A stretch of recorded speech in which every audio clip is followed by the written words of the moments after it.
Hi friends, ഇന്നത്തെ നമ്മളുടെ വീഡിയോയിൽ ഒരു ഡേയിൽ ഒരു കുറച്ച് ചെറിയൊരു വ്ളോഗാണ് കേട്ടോ ഞാൻ കാണിക്കുന്നത്.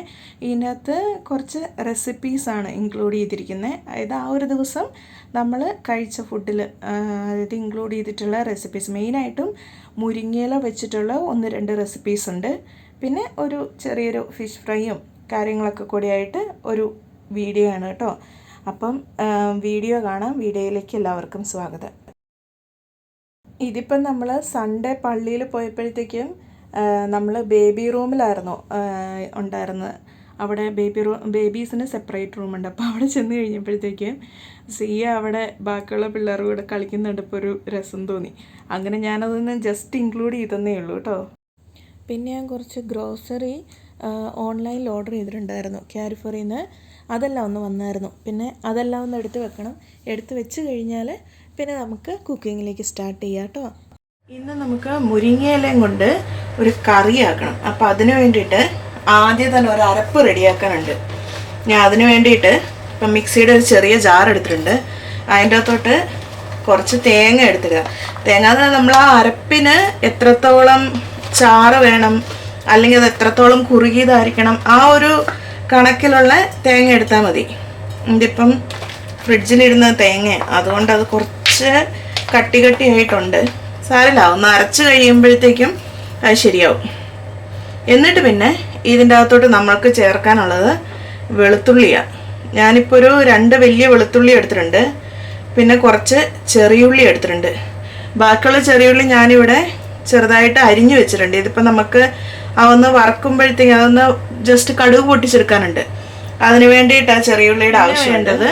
പച്ചമുളക് ഞാനിവിടെ, ഇത് അധികം എരിവില്ലാത്ത മുളക് കേട്ടോ, കുറച്ച് പച്ചയാണ്. അതുകൊണ്ട് ഞാൻ പിന്നെ 2 പച്ചമുളക് എടുത്തിട്ടുണ്ട്. അത് നമ്മുടെ ഓരോരുത്തരുടെ എരിവിനനുസരിച്ച് നമുക്ക് എങ്ങനെയാണോ അതിനനുസരിച്ച് എടുക്കാം. പിന്നെ ഈ അരപ്പിന് ആവശ്യത്തിനുള്ള ഉപ്പ് ഒന്ന് ചേർത്ത് കൊടുക്കാം. പിന്നെ ഇപ്പം കുറച്ചേ ഞാൻ ചേർക്കുന്നുള്ളൂ. അവസാനം നമുക്ക് കറിയൊക്കെ ആയി കഴിഞ്ഞിട്ട് ആവശ്യമുണ്ടെന്നാണെങ്കിൽ പിന്നെ ആണെങ്കിലും ചേർത്ത് കൊടുക്കാമല്ലോ. പിന്നെ ഇതിലേക്ക് ആവശ്യമുള്ളത് ഒരു കുറച്ച് മഞ്ഞൾപ്പൊടിയും കൂടെ ചേർത്തു. പിന്നെ ഇതൊന്ന് നന്നായിട്ട് അരച്ചെടുക്കണം. അരയ്ക്കുക എന്ന് പറഞ്ഞാൽ ആദ്യം ഒന്ന് ചതച്ചെടുക്കുക. ആവശ്യമുണ്ടെങ്കിൽ കുറച്ചും കൂടെ വെള്ളം ഒഴിച്ച് നമുക്കൊന്ന് അരച്ചെടുക്കാം. ആദ്യം ഒന്ന് ചതച്ചെടുത്തിട്ട് വരാം. ഇതൊന്ന് ചതച്ചെടുത്തിട്ടുണ്ട്. ഇനി ഇതിലേക്ക് ഞാൻ കുറച്ച് വെള്ളം കൂടി ഒഴിച്ചിട്ട് ഒന്ന് അരച്ചെടുക്കാൻ പോവാം. കാരണം നമ്മൾ ചാറുകറിയാണല്ലോ ചെയ്യുന്നത്. കറിയാക്കാനായിട്ട് ഞാനൊരു ചട്ടി അടുപ്പത്ത് വെച്ചിട്ടുണ്ട്. അത് അത്യാവശ്യം ചൂടായി വന്നിട്ടുണ്ട്. ഇതിൻ്റെ അകത്തേക്ക് വെളിച്ചെണ്ണയാണ് ഒഴിച്ചു കൊടുക്കുന്നത്. വെളിച്ചെണ്ണയ്ക്കകത്ത് ചെയ്യുമ്പോഴത്തേക്കും തനി നമ്മുടെ നാടൻ ടേസ്റ്റ് കിട്ടും. അതുകൊണ്ട് ഞാനിപ്പം വെളിച്ചെണ്ണ എടുത്തിരിക്കുന്നത്. വെളിച്ചെണ്ണ ഒന്ന് ചൂടായതും നമുക്ക് ഇതിൻ്റെ അകത്തോട്ട് കടുക് ഇട്ട് കൊടുക്കാം.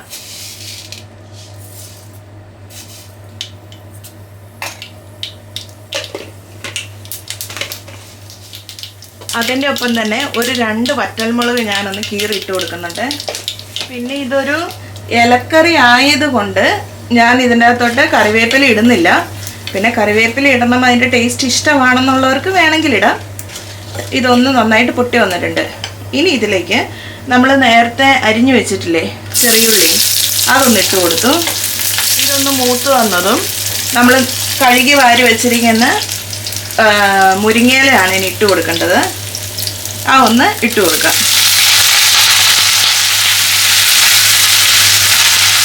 മുരിങ്ങയില ഒന്ന് വാടി വന്നിട്ടുണ്ട്. ഇതൊന്ന് ചൂട് കയറുമ്പോഴത്തേക്ക് ഇലവർഗ്ഗങ്ങളെല്ലാം ഒന്ന് ചുരുങ്ങുമല്ലോ, അതുപോലെ ഇതൊന്ന് ചുരുങ്ങിയതാണ്. ഇതിപ്പോൾ ഒന്ന് വാടി വന്നു. ഇനിയിപ്പം നമുക്ക് ഇതിൻ്റെ അകത്തേക്ക് നമ്മൾ നേരത്തെ തയ്യാറാക്കി വെച്ചിരിക്കുന്ന അരപ്പുണ്ടല്ലോ, ആ അരപ്പൊന്ന് ചേർത്ത് കൊടുക്കാം.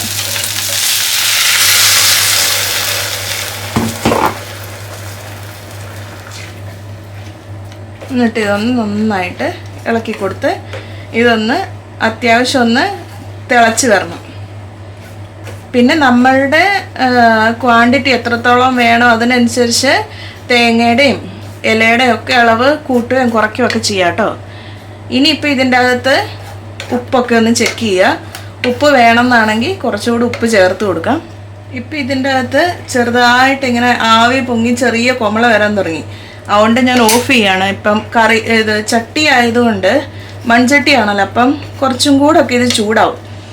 അതുകൊണ്ട് ഇത് ഓഫാക്കി ഇനി വെച്ചാൽ നമ്മൾ കഴിക്കാറാകുമ്പോഴത്തേക്ക് ഇത് കറക്റ്റ് പരുവമായിരിക്കും. അപ്പോൾ ഇതാണ് നമ്മളുടെ ഈസി ആയിട്ടുള്ള മുരിങ്ങയിലയും കൊണ്ടുള്ള കറി. ഇത് ട്രൈ ആക്കാത്തവരൊന്നും ചെയ്ത് നോക്കണേ, നല്ല ടേസ്റ്റാണ്. ഇതിപ്പോൾ നമ്മളുടെ ഇലയുടെ ഗുണം ശരീരത്തിലേക്ക് ചെല്ലുകയും ചെയ്യും. ഈസി പെട്ടെന്ന് ഉണ്ടാക്കാൻ പറ്റുന്ന ഒരു കറിയും കൂടി. പിന്നെ ഇതിൻ്റെ അകത്തുണ്ടല്ലോ, ഞാൻ തേങ്ങ അരച്ചപ്പോൾ ജീരകം ചേർത്തിട്ടില്ല. ജീരകത്തിൻ്റെ ടേസ്റ്റ് ഇഷ്ടമുള്ളവർക്ക്, അതായത് നമ്മൾ ഈ അരപ്പൊക്കെ അരയ്ക്കുമ്പോൾ ജീരകം ചേർക്കൂലേ, അങ്ങനെ ജീരകത്തിൻ്റെ ടേസ്റ്റ് ഇഷ്ടമുള്ളവർക്ക് ജീരകം കൂടെ ചേർത്തിട്ട് അരയ്ക്കാം കേട്ടോ. അത് ഞാൻ അന്നേരം പറയാൻ മറന്നുപോയി, അതുകൊണ്ടാട്ടോ ഇപ്പോൾ പറയുന്നത്. പിന്നെ ഞാൻ ചെയ്യാൻ പോകുന്നത് ഒരു മുട്ട പൊരിക്കലാണ്. അത് ഈ കുഞ്ഞുങ്ങളെല്ലാം അമ്മമാരെല്ലാം ചെയ്യുന്ന ഒരു പരിപാടി തന്നെയാണ്. അതായത് ഇത് മുരിങ്ങയിലയാണ്, ഞാൻ ചെറുതായിട്ടൊന്ന് അരിഞ്ഞിട്ടുണ്ട്. എന്നിട്ട് ഇതിൻ്റെ അകത്തോട്ട് മുട്ട പൊട്ടിച്ച്, നമ്മൾ സാധാരണ മുട്ട പൊരിച്ച് ഓംലെറ്റ് അല്ല, അങ്ങനെ ആക്കൂലേ, മുട്ട പൊരിക്കൂലേ, അപ്പം അതുപോലെ ആക്കാൻ വേണ്ടിയിട്ടാണ്. ഇതിൻ്റെ അകത്തേക്ക് ഞാനൊരു 2 മുട്ട പൊട്ടിച്ചൊഴിക്കുന്നുണ്ട്.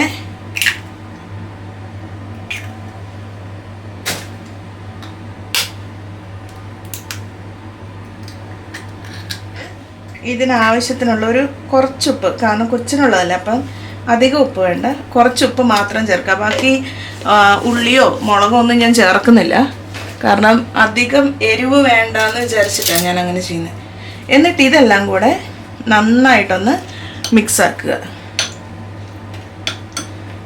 ഞാനിപ്പോൾ ഒരു പാത്രം വെച്ചിട്ടുണ്ട്. ഇനിയിപ്പം ഇതിലേക്ക് ഞാൻ കുറച്ച് നെയ്യാട്ടോ ഒഴിച്ചു കൊടുക്കുന്നത്. അത് കൊച്ചിനായതുകൊണ്ടാണ് നെയ്യ്, അല്ലെന്നാണ് നമ്മൾ സാധാരണ ഓയിൽ എന്നാന്ന് വെച്ചാൽ അത് ഒഴിച്ചു കൊടുത്താൽ മതി. എന്നിട്ട് നേരത്തെ ആക്കി വെച്ച ആ കൂട്ടില്ലേ, അതിൻ്റെ അകത്തോട്ട് ചേർത്ത് കൊടുക്കാം. വേണമെങ്കിൽ ഇതിപ്പോൾ സ്ക്രാമ്പിൾഡ് ഒക്കെ ആക്കിയിട്ട് ഇതിൻ്റെ അകത്തോട്ട് റൈസ് ഇട്ട് മിക്സ് ആക്കി അങ്ങനെ വേണേലും പിള്ളേർക്ക് കൊടുക്കാം. ഞാനിപ്പം ഓംലെറ്റ് ആക്കിയിട്ടാണ് കൊടുക്കുന്നത്. അല്ലെന്നാണെങ്കിൽ ഇല കിടക്കുന്നത് ചിലപ്പോൾ അവളതെടുത്ത് കളയും, അത് കഴിക്കൂല. അതിനുവേണ്ടിയാണ് ഞാൻ ഇങ്ങനെ ആക്കിയിരിക്കുന്നത്.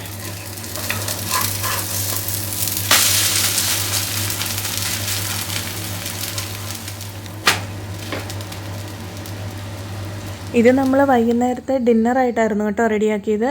അപ്പോൾ ഇച്ചയും വന്നപ്പോഴത്തേക്കും പറഞ്ഞു, എന്നാൽ പിന്നെ നമുക്കിന്ന് ചോറ് വേണ്ട, ഇടിയപ്പത്തിൻ്റെ കൂട്ടത്തിൽ കറിയെല്ലാം കഴിക്കാമെന്നും പറഞ്ഞുകൊണ്ട് അങ്ങനെ പിന്നെ പുറത്ത് പോയപ്പോഴത്തേക്കും ലുലുവിന് സ്റ്റീം ചെയ്താൽ മാത്രം മതിയല്ലോ, റെഡിമെയ്ഡ് ആയിട്ടുള്ള ഇടിയപ്പം ഇല്ലേ, അത് വാങ്ങിയിട്ട് വന്നു.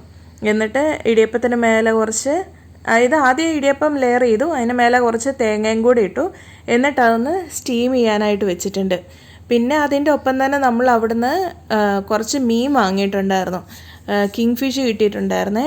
എന്നിട്ട് പിന്നെ ഇത് എല്ലാം എടുക്കുന്നില്ല, ഇതൊന്ന് കഴുകി വൃത്തിയാക്കിയിട്ട് നമുക്ക് ഫ്രിഡ്ജിലെടുത്ത് വെച്ചിട്ടുണ്ടെന്നാണെങ്കിൽ നമുക്ക് അടുത്ത ദിവസത്തേക്കും കൂടെ ആവുമല്ലോ. അതിന് വേണ്ടിയിട്ട് എല്ലാം കൂടെ ഒന്നിച്ചിട്ട് വാഷ് ചെയ്യാനായിട്ട് വെച്ചിരിക്കുക. പിന്നെ ഇതിൻ്റെ അകത്തുനിന്ന് ഒരു 3-4 പീസ് എടുത്തിപ്പം ജസ്റ്റ് ഒന്ന് ഫ്രൈ ആക്കാം, കാരണം ഓൾറെഡി നമ്മളുടെ കയ്യിൽ കറി ഉണ്ടല്ലോ.